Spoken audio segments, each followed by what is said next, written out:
Hi friends, welcome to my channel nest by Roops. അപ്പോൾ ഇന്നത്തേതൊരു cooking video ഒന്നുമല്ല, കുറച്ച് കിച്ചൺ ടിപ്സുമായിട്ടാണ് ഞാൻ വന്നിരിക്കുന്നത്. നമ്മുടെ അടുക്കള ഭാരം പകുതിയായി കുറയ്ക്കാനുള്ള കുറച്ച് ടിപ്സ്, ഒരു 8 ടിപ്സുമായി ഞാൻ പാർട്ട് 1 വന്നിരിക്കുന്നത്. അപ്പോൾ നമുക്ക് നോക്കാം ഏതൊക്കെയാണ് അവ എന്ന്. മുട്ട ബോയിൽ ചെയ്യുമ്പോൾ പൊട്ടിപ്പോവുക സാധാരണയാണല്ലോ.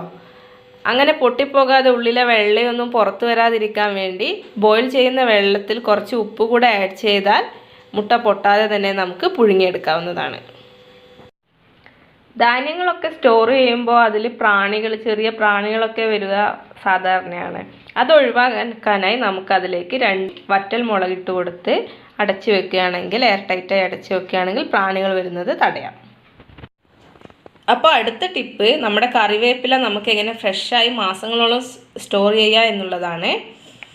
നമ്മൾ പുറത്തൊക്കെ നിൽക്കുന്നവർക്ക് നാട്ടിൽ നിന്നും വീട്ടിൽ നിന്നൊക്കെ കൊണ്ടുവരുന്ന കറിവേപ്പില ഇതുപോലെ ഒരു എയർ ടൈറ്റ് ബോക്സിൽ അടിയിൽ ടിഷ്യൂ പേപ്പർ വെച്ച് അതിൻ്റെ മുകളിൽ ഇങ്ങനെ ഉതിർത്തിട്ട് നല്ലതുപോലെ അടച്ച് ഫ്രിഡ്ജിൽ വെച്ച് സൂക്ഷിക്കുകയാണെങ്കിൽ നമുക്കിത് മാസങ്ങളോളം ഫ്രഷായി തന്നെ കിടക്കുന്നതായിരിക്കും.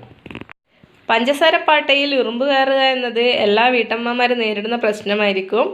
അതിന് നമുക്ക് കുറച്ച് ഗ്രാമ്പു പഞ്ചസാരപ്പാട്ടയിലേക്ക് ഇട്ട് അതിനുശേഷം നല്ലതുപോലെ ഡബ്ബ ക്ലോസ് ചെയ്ത് വെച്ചാൽ പഞ്ചസാരപ്പാട്ടയിലെ ഉറുമ്പ് കയറുന്ന പ്രശ്നം നമുക്ക് ഒഴിവാക്കാം.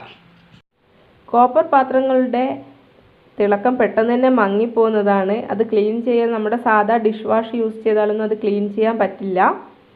അതിനായി നമുക്ക് കുറച്ച് ഉപ്പും അതുപോലെ ഒരു അരമുറി ചെറുനാരങ്ങ ഉണ്ടെങ്കിൽ പെട്ടെന്ന് തന്നെ നമുക്ക് ഇത് രണ്ടും യൂസ് ചെയ്ത് ആ കോപ്പർ പാത്രങ്ങളുടെ തിളക്കം വീണ്ടെടുക്കാവുന്നതാണ്.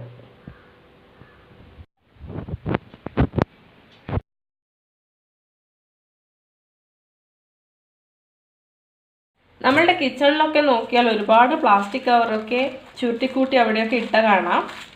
അതൊക്കെ നല്ലതുപോലെ ഓർഗനൈസ് ചെയ്ത് വെക്കാൻ പറ്റിയ ഒരു ടിപ്പാണ് എടുത്തത്.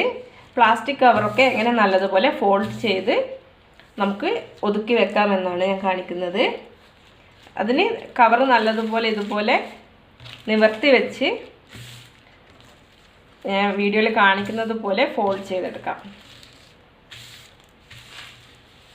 അതിനുശേഷം നമ്മുടെ സമൂസയൊക്കെ ഷേപ്പ് പോലെ ട്രയാങ്കിളായി നമുക്കിത് ഫോൾഡ് ചെയ്തെടുക്കാം.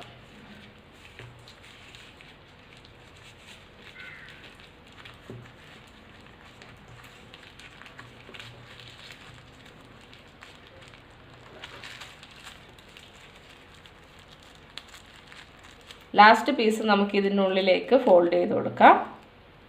കണ്ടോ? ഇങ്ങനെ നമുക്ക് എല്ലാ പ്ലാസ്റ്റിക് കവറും ഫോൾഡ് ചെയ്ത് വെച്ചാൽ നമുക്കത് സൂക്ഷിക്കാൻ എളുപ്പമായിരിക്കും. നമ്മുടെ കിച്ചണൊക്കെ നല്ല ഓർഗനൈസ്ഡ് ആയിട്ട് ഇരിക്കും. അടുത്ത ടിപ്പ്, നമ്മുടെ പച്ചമുളക് കേടുകൂടാതെ എങ്ങനെ സൂക്ഷിക്കാം എന്നതിനെ പറ്റിയാണ്. പച്ചമുളകിൻ്റെ ഞെട്ട് എടുത്ത് കളഞ്ഞതിന് ശേഷം ഇതുപോലെ ഒരു എയർ ടൈറ്റ് കണ്ടെയ്നറിൽ ടിഷ്യൂ പേപ്പർ വെച്ച് അതിൽ അടച്ച് ഫ്രിഡ്ജിൽ സൂക്ഷിക്കുകയാണെങ്കിൽ മാസങ്ങളോളം നമുക്കിത് കേടുകൂടാതെ സൂക്ഷിക്കാം. ടിഷ്യൂ പേപ്പർ വെക്കുന്നത് എന്താണെന്ന് വെച്ചാൽ അതിലുള്ള ഈർപ്പമൊക്കെ ടിഷ്യൂ പേപ്പർ വലിച്ചെടുക്കാൻ വേണ്ടിയാണ്, നനവില്ലാതിരിക്കാൻ വേണ്ടിയാണ്. നമ്മുടെ പൊട്ടറ്റോ ഒക്കെ ബോയിൽ ചെയ്യാൻ പോകുമ്പോൾ നമ്മൾ ഇതുപോലെ നടുവിൽ ഇതുപോലൊരു ചുറ്റുമായി ഇതുപോലൊരു കീറിട്ട് കൊടുക്കുകയാണെങ്കിൽ ബോയിൽ ആയിക്കഴിഞ്ഞ് നമ്മൾ ഈ 2 സൈഡും ഇങ്ങനെ പിടിക്കുമ്പോൾ തന്നെ തൊലിയൊക്കെ 2 സൈഡിലും പെട്ടെന്ന് വിട്ടു വരുന്നതായിരിക്കും.